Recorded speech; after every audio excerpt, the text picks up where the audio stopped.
the political discourse is interesting because I think we often look to the president to solve problems. They're obviously the largest and tallest political figure in the country. But to a large extent, criminal justice is a state and local issue, right? It's administered by municipalities. Most people who are in jail or in prison are in state prisons or local prisons, or they're in jail waiting for trial. The federal government has a role to play for sure, but I do think that we tend to oversell or overplay that role.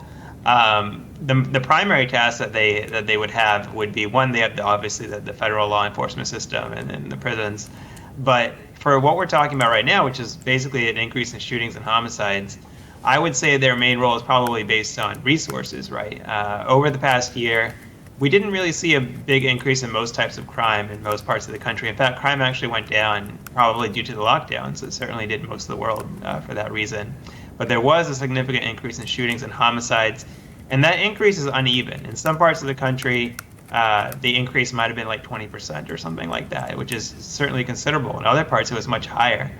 There were a few cities like St. Louis that had the worst number of murders, I think, in any time in 50 years. Birmingham had the worst in 25 years. So again, it's really uneven. I think sometimes when we talk about crime, we think about it as being uniform or distributed evenly across the country. But actually, there's probably a few pockets that are driving a lot of the increase, I would argue. And it's not even like I just mentioned a couple cities. It's really not cities either. Like there are parts like Chicago is always in the news for violent crime, but there are parts of Chicago that are just as safe as being in Switzerland, Davos or Geneva or something, right? Like there are extremely safe parts of Chicago as well, but the violence that's concentrated, though, it actually would rival what you would see in parts of the developing world in certain neighborhoods. So I think that's really when Biden is addressing this issue, as he's starting to now. I think over the past few weeks, he's recognized the salience of it, and he's announcing some measures. He needs to really look at that hyper-local response. Talking about, all of America as a wash in crime is not really the right way to talk about it. There was a generalized increase across the U.S. in violent crime, but it's very, very concentrated in a few, I would argue, localities. And I think that's, to the extent the federal government can lay out resources to supplement state and local responses, that's kind of how I would think about it.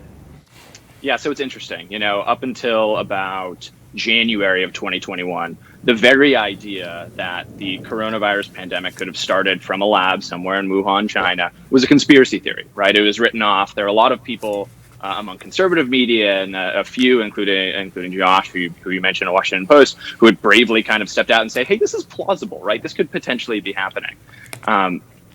But everyone else had written this off. They'd written it off as saying that it's this crazy Trumpian conspiracy. There's no chance that it's possible. We know it evolved in nature. We have all of these scientists. They've said consistently it evolved in nature.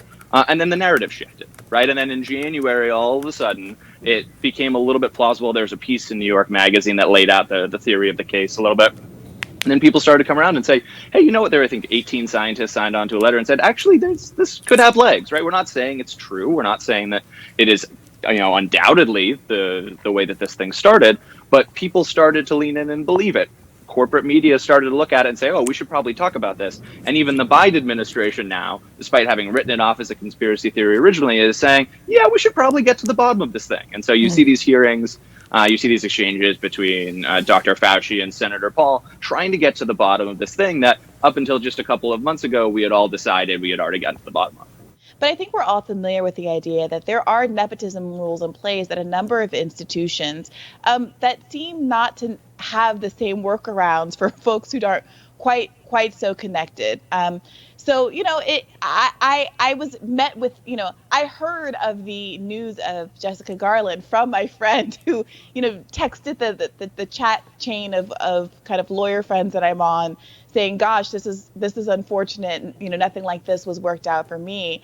But I think it's none of us are any stranger to the idea that, people who are elites tend to get workarounds. We have an ongoing news story about, Joe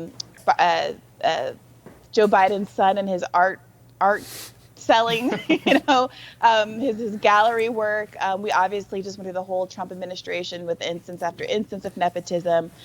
So I think the real story here in some ways is just that when you're coming from a family of immense power and privilege, opportunities present themselves to you. Sometimes you're qualified for them, sometimes you're not. It's a mixed bag, but it can be frustrating when we're living in a world with such enormous inequality across the board to see people continue to get opportunities that aren't available to all.